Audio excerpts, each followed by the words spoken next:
And seems like there's a lot of that going on. And the divine feminine is what connects us to Mother Earth, right? And we all have um, divine feminine and masculine aspects, right? Everybody does. And we have feminine and masculine traits within us. So it's that yin yang that we both possess, that sun and the moon. And everything is kind of connected. And as you kind of research this or start like learning more about it, you see how everything, even astrology, the sun and moon and stuff like that, where the sun is what we are. Like when you're born, they tell you, oh, this is your astrological sign. And that's your sun sign, which means that's who you're becoming in this life. Your moon sign is your emotions, right? So this is how you connect to everything. And that's usually a different sign. And so the moon sign is more your emotion. So there's different aspects. So this is the same thing with the yin and yang, where it's the sun and moon. So what we're going to talk about when connecting with divine feminine today, this is the yoga Shakti, right? And Shakti is the creative energy.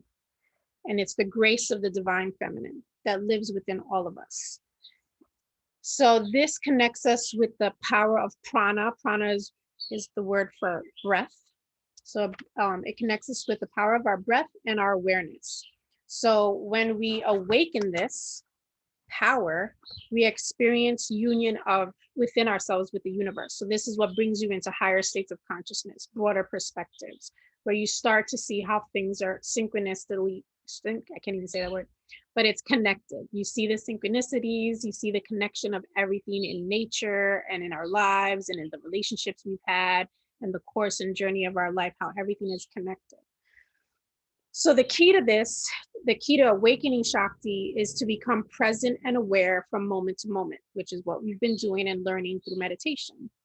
So, and this is basically developing a sacred reverence to the nature of life, right? So we all have this journey and there's stages and there's a nature to our life cycle.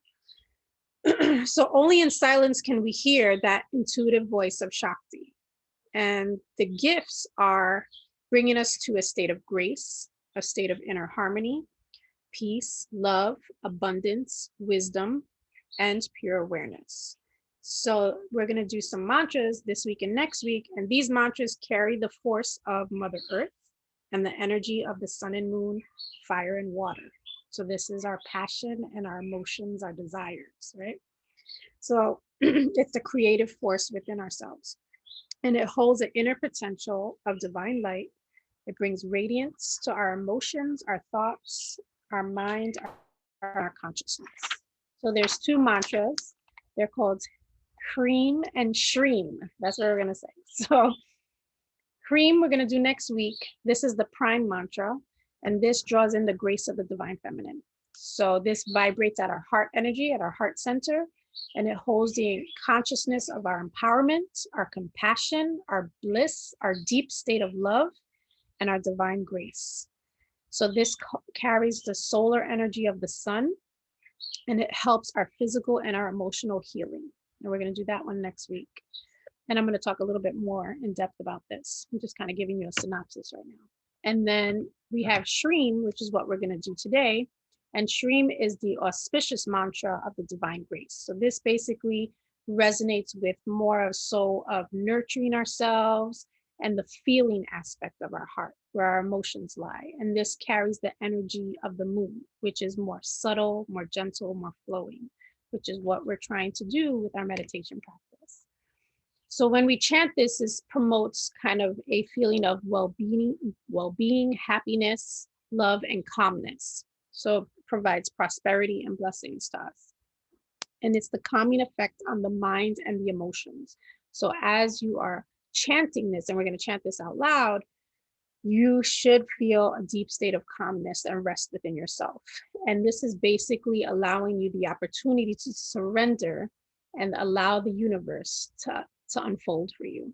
It's you connecting, for you putting your desires out there and just allowing the universe to unfold that. The purpose is basically to kind of synchronize us to the vibrations of the cosmos, and then it helps to nurture that intrinsic part of ourselves that's open and trusting, right? Because the only way we can trust is if we surrender to it. So this is kind of helping you to do that. So the mantra is Om Shrim Om. So we're just going to do a regular chanting mantra today. It's not a visualization or anything like that. It's just us getting into our body, getting into a deep state of rest and just chanting the mantra out loud. So you're going to have to chant this out loud, Mark. Yes. So you're going to, yeah, it's okay. We can both chant it. So we're going to chant it out loud. And I want you to really feel the mantra. And next week, I'm going to break it down a little bit because remember how we did the chakras and each thing. So Shrim is kind of those that gets broken down even more. And I'll explain that next week. But so I want you to feel today. I just want you to feel just intuitively, just kind of go with it and see where it fits, where that vibration feels. And as we chant it, and it's going to be Om Shrim Om. So think of SHREEM, Shrim. Okay. Om Shrim Om. Yes. How does the breathing go with that? You breathe in deep and then chant it, and then breathe in and chant it. Yeah. Okay. All right. So, everybody ready? So let's get into a nice meditative posture, nice and comfortable. And take a couple of deep breaths.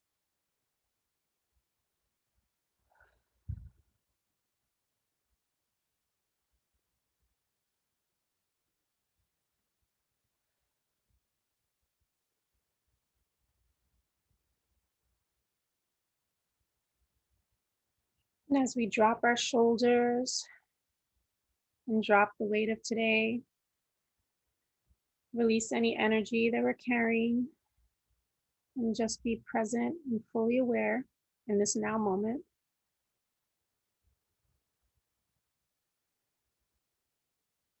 We're going to let our breath flow in and out with ease, just natural and calm, rejuvenating, refreshing, recalibrating our bodies, connecting with our breath.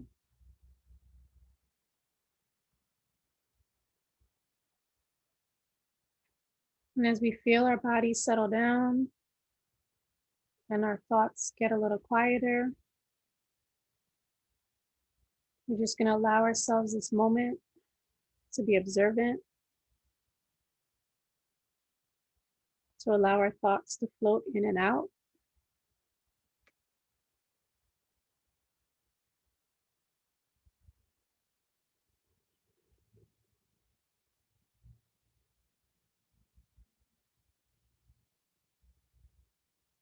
And we're going to begin our mantra, taking a deep breath in. Om Shri Om.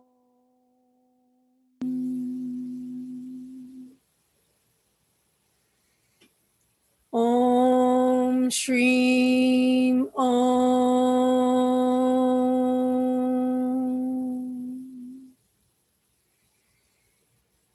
Om Shri Om.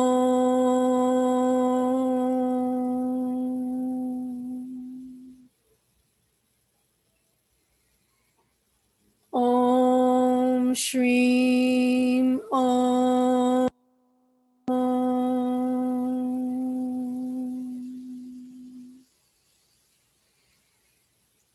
Om Shri Om.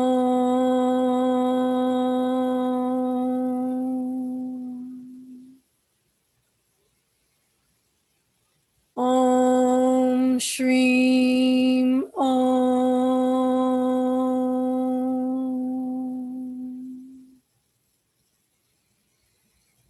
Om Shri Om.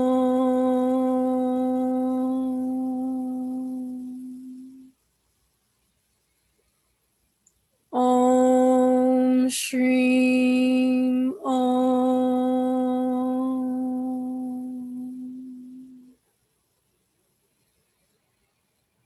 Om Shrim Om.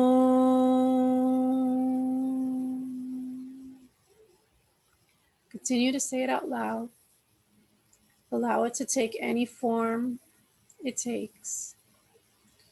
If it gets louder or quieter, just allow it to take the form that it needs to take within you. If it stretches or shortens, it's okay. If it changes a little bit, that's okay too. Continue to say it out loud.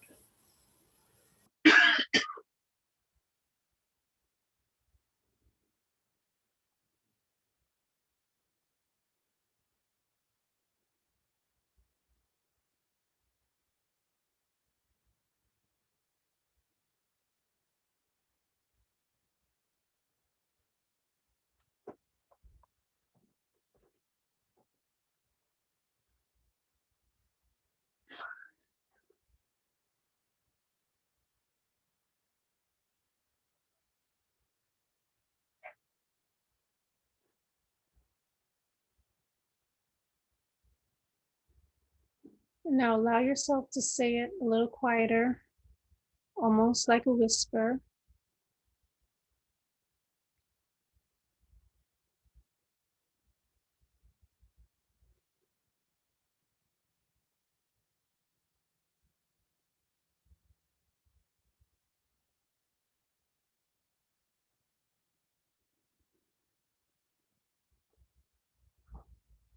And now say it in your mind.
Now gently release the mantra.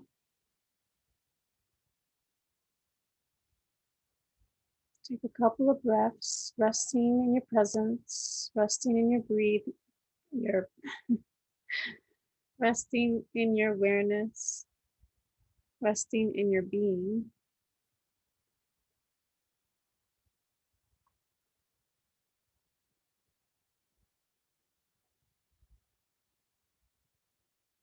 And just notice how doing the mantra work allowed your thoughts to quiet down a little bit, allowed your body to settle, where you feel a little heavier, more restful.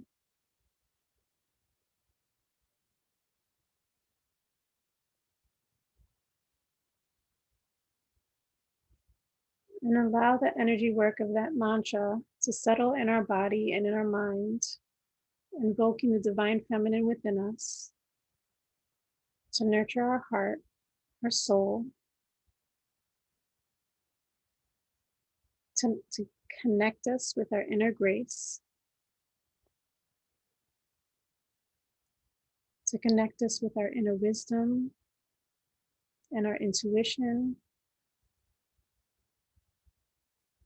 and to surrender to the fact that we are able to trust the process, that within us we have the patience, the awareness, and the knowing that everything is within our favor, that we are creating the life we want to live, that we're being fully present and aware in our being and in our environment, and we are allowing what lives within us to be reflected in our environment and in our relationships. And those reflections give us the opportunity to be fully present and do the work to bring more joy, more peace, more harmony, and more love into our lives. We deserve healing. We deserve freedom. We deserve love.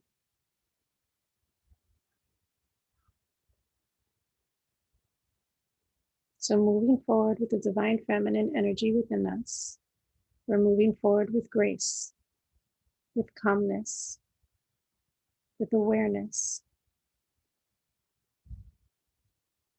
And we're learning how to respond.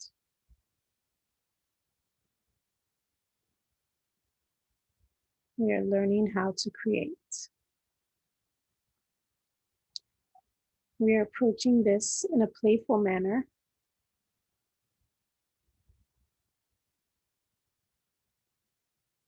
And we are nurturing that inner child within us that lives from moment to moment in presence and in joy.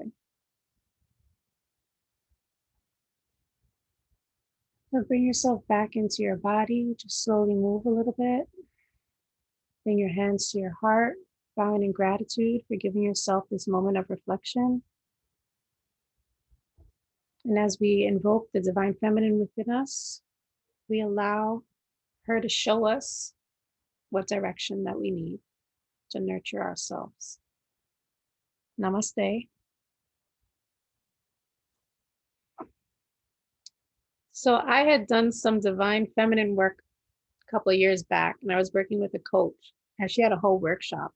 And it was like one of these 21 days, and every day I had to do a different task, and it was journal writing and stuff like that. And the first time I did it, I didn't finish. I stopped when it got to the mother. And I had to write positive things about my mother. And I was like, well, there goes that workshop. And I had to put it away because within me, I just couldn't bring myself there. I was not in I wasn't there yet. And even with the divine feminine, we also have a divine masculine that lives within us. And at that point, I could not work on my feminine aspect because I was ruled by my masculine aspect. And I needed to make a resolve with that wounded inner masculine that lived within me. And those inner divine feminine and masculine often look alike a lot like our parents. So for me, there was this wounded masculine man living within me that was representative of my father and the love of my father.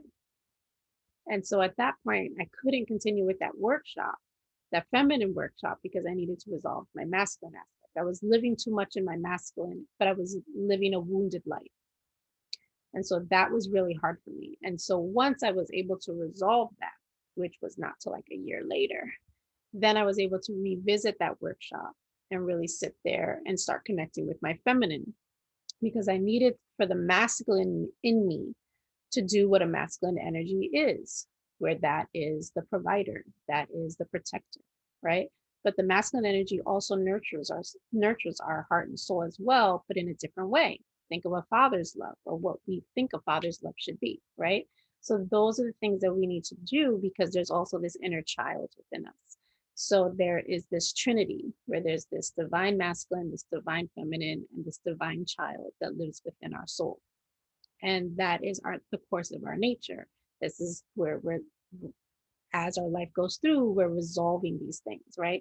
We're going back and we're nurturing that inner child, and we're healing those inner child wounds. We're going in and we're facing the wounds of our fathers. So we're not repeating the sins of our father. We're going back and we're nurturing our mother aspect, and we're allowing that mother aspect to come in and give us the unconditional love that we deserve, and learning about that, and then being able to express that. So all these things come to light where you're living that childlike quality of joy, where you have that masculine energy of action and stability and providing for yourself. And you have that feminine aspect of yourself where you can sit back and relax and just know that you're creating and that you're manifesting, and that there's this inner wisdom and knowing and trust guiding you along the way. So there's all these different aspects that overlap and they help each other out, right? But it's the awareness that we do through meditation bring these out and bring them to the forefront, where you really need to focus and work on those things. So I'm in a very good place now as far as my divine masculine and my divine feminine, because you're trying to create unity within us, within yourself. Because usually our inner child is caged up, and then our masculine and feminine aspects are always at war, or one is more dominant than the other, and the other part of us feels suppressed, right? And so there's always this kind of head and heart kind of war going in within ourselves. So the divine feminine is connecting back with our heart, okay, and learning how to love ourselves more deeply. And it's connecting to Mother Earth and knowing, just like Mother Earth provides everything for us, that inner mother of us provides everything that we need, right? So hopefully that didn't go too over your head and you kind of grasped that a little bit. But